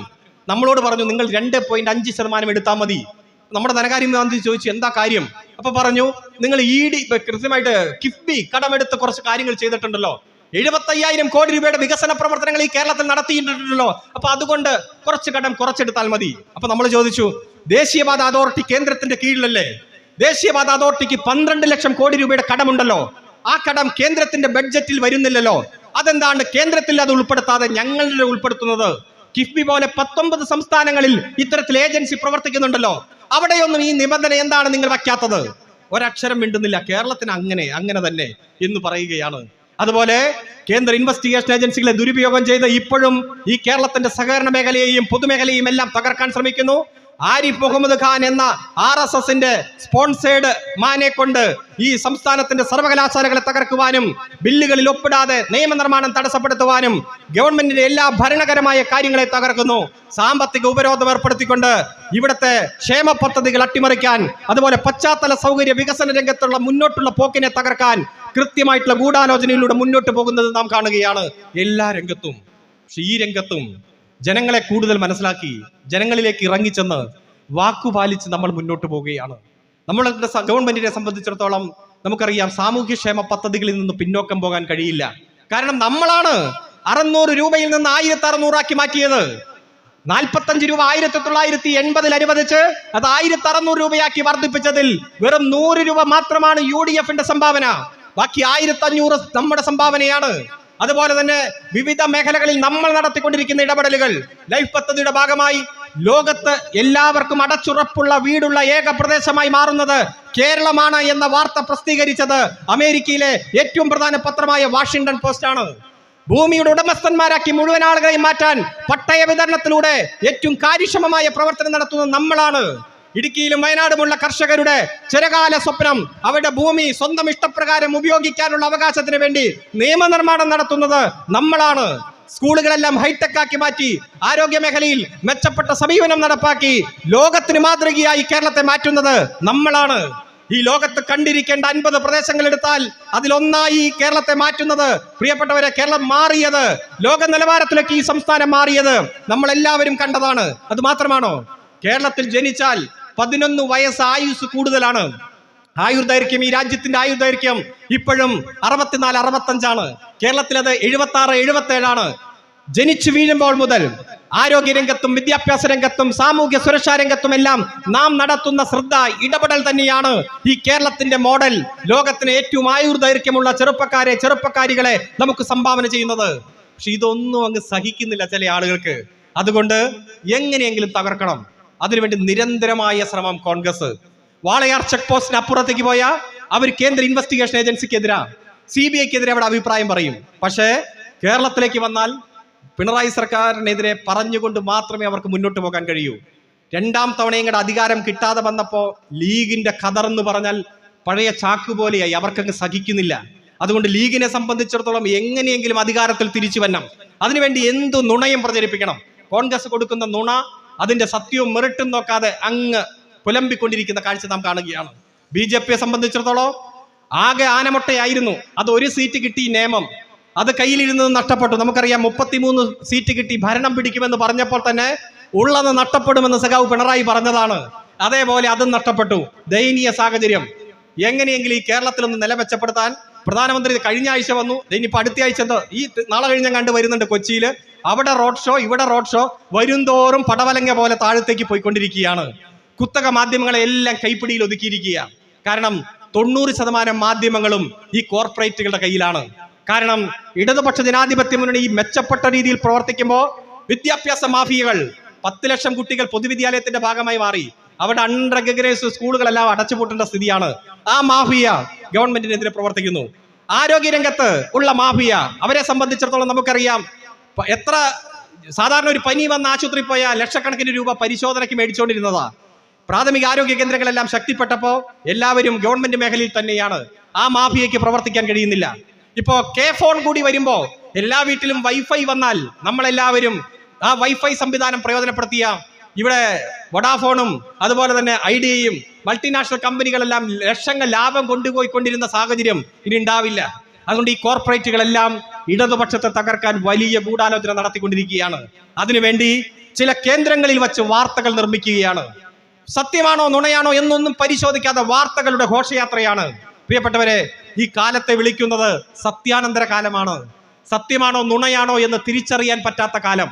ഒരു വാർത്ത വരും, നമ്മളത് വാട്സപ്പിലേക്ക് ഒന്ന് നോക്കി ശരിയാണോ എന്നൊന്ന് പരിശോധിക്കാൻ നോക്കുമ്പോഴേക്കും ഒരു 3 വാർത്ത അങ്ങ് വരും. ഇപ്പൊ ആകെ കൺഫ്യൂഷനായി. പിന്നെ അതൊന്ന് ശരിയാണോ തെറ്റാണോ എന്ന് പരിശോധിക്കുമ്പോഴേക്കും ഒരു 10 വാർത്ത അങ്ങ് വരും. ഒക്കെ തെറ്റായിരിക്കും, കള്ളമായിരിക്കും. ഒരേ കേന്ദ്രത്തിൽ വെച്ച് നിർമ്മിച്ച് അയച്ചു കൊണ്ടിരിക്കുക. സുനിൽ കനകോലു കോടിക്കണക്കിന് രൂപയ്ക്ക് കോൺഗ്രസ് ഒരാളെ നിയമിച്ചിരിക്കുക. BJP വർഷങ്ങളായി ഇത്തരത്തിലുള്ള കോർപ്പറേറ്റുകളെ ഏൽപ്പിച്ചിരിക്കുകയാണ് സോഷ്യൽ മീഡിയ പ്രവർത്തനം. അങ്ങനെ ഒരേ കേന്ദ്രത്തിൽ നിന്ന് രാവിലെ കോൺഗ്രസ് ആണ് വിടുന്നതെങ്കിൽ ഉച്ചയ്ക്ക് BJP ഏറ്റെടുക്കും. വൈകുന്നേരം വീണ്ടും കോൺഗ്രസ്, വൈകുന്നേരം ആകുമ്പോഴേക്കും അന്തി ചർച്ചകളിൽ അതെല്ലാം ഏറ്റെടുക്കും. അങ്ങനെ ഇടതുപക്ഷത്തെ തകർക്കാൻ കള്ള വാർത്തകളുടെ ഒരു ഘോഷയാത്ര തന്നെ നമ്മൾ കണ്ടുകൊണ്ടിരിക്കുകയാണ്. നേതാക്കന്മാരെ വ്യക്തിപരമായി ആക്രമിക്കുന്നു, അവരുടെ കുടുംബത്തെ ആക്രമിക്കുന്നു. കള്ളമാണെന്ന് ബോധ്യപ്പെട്ടിട്ടും അത്തരം വാർത്തകൾ നിരന്തരമായി പ്രക്ഷേപണം ചെയ്തുകൊണ്ടിരിക്കുന്നു. ഇപ്പൊ ലാവ്ലിൻ, നിങ്ങൾക്കറിയാം, 20 വർഷമായി ലാവ്ലിന്റെ പേരിൽ സഖാവ് പിണറായിയെ വേട്ടയാടുന്നു. സുപ്രീം കോടതി പറഞ്ഞില്ലേ, സത്യത്തിന്റെ ഒരു പൊരുളെങ്കിലും ഈ കേസിൽ ഉണ്ടെങ്കിൽ മാത്രമേ ഈ ഫയൽ തുറക്കൂ എന്ന് പറഞ്ഞു. 37 തവണ CBI തന്നെ കേസ് മാറ്റിവെച്ചു. പിന്നെ തൊട്ടിട്ടില്ല അതിലേക്ക്. ഇപ്പോഴും ഇടയ്ക്കിടയ്ക്ക് ലാവ്ലിൻ ലാവ്ലിൻ എന്ന് പറയും. അതുപോലെ തന്നെയാണ് സ്വർണ്ണക്കള്ളക്കടത്ത്, അതുപോലെയാണ് ബിരിയാണി ചെമ്പ്, അതുപോലെയാണ് ഈന്തപ്പഴത്തിന്റെ പേരിലുള്ള ആരോപണം, അതുപോലെയാണ് ഖുറാന്റെ ഉള്ളിൽ സ്വർണം വച്ചു എന്നുള്ള ആരോപണം. അതുപോലെ ഓരോ വരുന്ന ആരോപണങ്ങളും കുമിള പൊട്ടുന്നത് പോലെ, ബലൂൺ പൊട്ടുന്നത് പോലെ പൊട്ടിപ്പോകുമ്പോഴും ആഴ്ചകൾ, മാസങ്ങൾ അത് ആഘോഷമാക്കി മാറ്റുകയാണ് ഈ കേരളത്തിലെ മാധ്യമങ്ങൾ. നവമാധ്യമങ്ങൾ തെറ്റിദ്ധരിപ്പിക്കുന്ന രീതിയിൽ പ്രചരിപ്പിച്ചു കൊണ്ടിരിക്കുകയാണ്. ഇടതുപക്ഷത്തെ തെരഞ്ഞു പിടിച്ചു വേട്ടയാടുന്നത് നാം കാണുകയാണ്. ഒരു കാര്യം കൂടി പറഞ്ഞ് ഞാൻ അവസാനിപ്പിക്കാം. നിങ്ങൾക്ക് ഓർമ്മയുണ്ടാകും, സഖാവ് കോടിയേരി ബാലകൃഷ്ണന്റെ മകൻ സഖാവ് ബിനീഷ് കോടിയേരി 1.25 വർഷമാണ് ജയിലിൽ കിടന്നത്. അന്ന് എന്തായിരുന്നു വാർത്ത? അദ്ദേഹം മയക്കുമരുന്ന് കടത്തി, ED അറസ്റ്റ് ചെയ്തു എന്നെല്ലാമാണ് പറഞ്ഞത്. ഒരു ചെറുപ്പക്കാരനെ, എല്ലാ രംഗത്തും അറിയപ്പെടുന്ന കരുത്തനായ ഒരു ചെറുപ്പക്കാരനെ 1.25 വർഷം ജയിലിലിട്ടിട്ട് അവസാനം ED പറഞ്ഞു എല്ലാം തെറ്റായിരുന്നു, ഒരു തെളിവുമില്ല, കേസും തേച്ചു മാച്ച് കളഞ്ഞു കേസ് എന്ന് പറയുന്ന സാഹചര്യം ഉണ്ടായി. ഒന്ന് ആലോചിച്ച് നോക്കിയേ. ആ രോഗം ബാധിച്ച് ജീവിതത്തിന്റെ അവസാന ഘട്ടത്തിൽ സഖാവ് കോടിയേരി ബാലകൃഷ്ണൻ എത്രയധികം ബുദ്ധിമുട്ട് പത്രദൃശ്യ മാധ്യമങ്ങളും സോഷ്യൽ മീഡിയയും നടത്തിയ നുണപ്രചരണവും ആക്രമണങ്ങളിലും അദ്ദേഹം അനുഭവിക്കേണ്ടി വന്നു. എത്രയോ ഉദാഹരണങ്ങളാണ്. അവർക്ക് LDF-നെ തകർക്കണം, അവർക്ക് CPM-നെ തകർക്കണം. CPM-നെ തകർക്കണമെങ്കിലോ തലമുതിർന്ന നേതാക്കന്മാരെ വ്യക്തിപരമായി ആക്രമിക്കണം, അവരുടെ കുടുംബത്തെ ആക്രമിക്കണം, ഭയപ്പെടുത്തി കീഴ്പ്പെടുത്തണം. ഈ കേരളത്തിന്റെ ചരിത്രം എടുത്ത് പരിശോധിച്ചാൽ അങ്ങനെ എത്രയോ ഉദാഹരണങ്ങൾ നമുക്ക് കാണാൻ കഴിയും. നിങ്ങൾക്ക് ഓർമ്മയുണ്ടാകും, സഖാവ് അഴിക്കോടൻ രാഘവൻ LDF-ന്റെ കൺവീനറായി CPM-ന്റെ സംസ്ഥാന സെക്രട്ടേറിയറ്റ് അംഗമായി പ്രവർത്തിക്കുമ്പോൾ അദ്ദേഹത്തെ മനോരമ എഡിറ്റോറിയൽ എഴുതിയത് അഴിമതിക്കോടൻ എന്ന് പറഞ്ഞിട്ടാണ്. വലിയ അഴിമതി നടത്തി പണം സമ്പാദിച്ചു എന്ന് പറഞ്ഞ് മനോരമ എഡിറ്റോറിയൽ എഴുതി. തൃശൂർ പട്ടണത്തിന്റെ നടുത്തടത്തിൽ വെച്ച് കോൺഗ്രസുകാരുടെ ഗുണ്ടകളാൽ കുത്തേറ്റ് അഴിക്കോടൻ മരണപ്പെട്ടപ്പോ അഴിക്കോടന്റെ ശവശരീരവുമായി കണ്ണൂരിലേക്ക് പാർട്ടി സഖാക്കളും ബന്ധുക്കളും പോവുകയാണ്. ആ വാഹനം കണ്ണൂർ എത്താറായപ്പോൾ സഖാക്കൾ മുഖത്തോട് മുഖം നോക്കുകയാണ്. അദ്ദേഹത്തെ മറവ് ചെയ്യാൻ 1 അടി മണ്ണ് അദ്ദേഹത്തിന്റെ പേരിലോ കുടുംബാംഗങ്ങളുടെ പേരിലോ പോലും ഉണ്ടായിരുന്നില്ല. പാർട്ടി സഖാക്കൾ പിരിവെടുത്ത് കുറച്ച് സ്ഥലം വാങ്ങിച്ച് അദ്ദേഹത്തിന്റെ ശവസംസ്കാരം നടത്തി. മനോരമ ഒരു തിരുത്തു വാർത്ത കൊടുത്തില്ല. ജീവിച്ചിരിക്കുമ്പോൾ കമ്മ്യൂണിസ്റ്റ് പാർട്ടിയുടെ നേതാക്കന്മാരെ നിരന്തരം ആക്രമിക്കുക, അവരുടെ കുടുംബത്തെ ആക്രമിക്കുക, ഭയപ്പെടുത്തുക, ആ വാർത്തകൾ നിരന്തരം പ്രക്ഷേപണം ചെയ്യുക എന്നുള്ളത് അവരുടെ തൊഴിലായി സ്വീകരിച്ചിരിക്കുകയാണ്. അതുകൊണ്ട് പ്രിയപ്പെട്ടവരെ, ഈ നുണപ്രചരണങ്ങളെ നമുക്ക് ചെറുത്തു തോൽപ്പിക്കാൻ കഴിയണം. നമുക്ക് നവകേരളം നിർമ്മിക്കണം.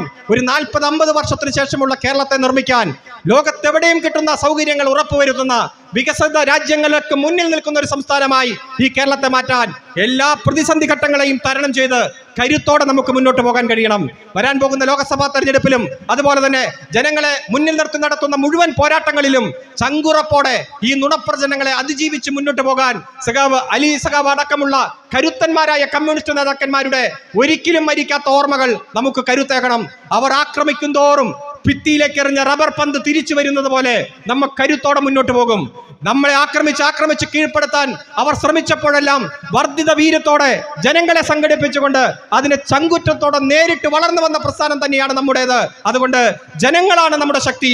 മാധ്യമങ്ങളും വലതുപക്ഷവും എത്ര കെണിയുരക്കിയാലും എത്ര ആരോപണങ്ങൾ ഉയർത്തിയാലും ജനങ്ങളെ സംഘടിപ്പിച്ച് കൂടുതൽ വിനയാന്വിതരായി ജനങ്ങളിലേക്ക് ഇറങ്ങിച്ചെന്ന് അവരെ സംഘടിപ്പിച്ച് ഈ നവകേരള നിർമ്മിതിയിലേക്ക് നമ്മൾ കുതിക്കും.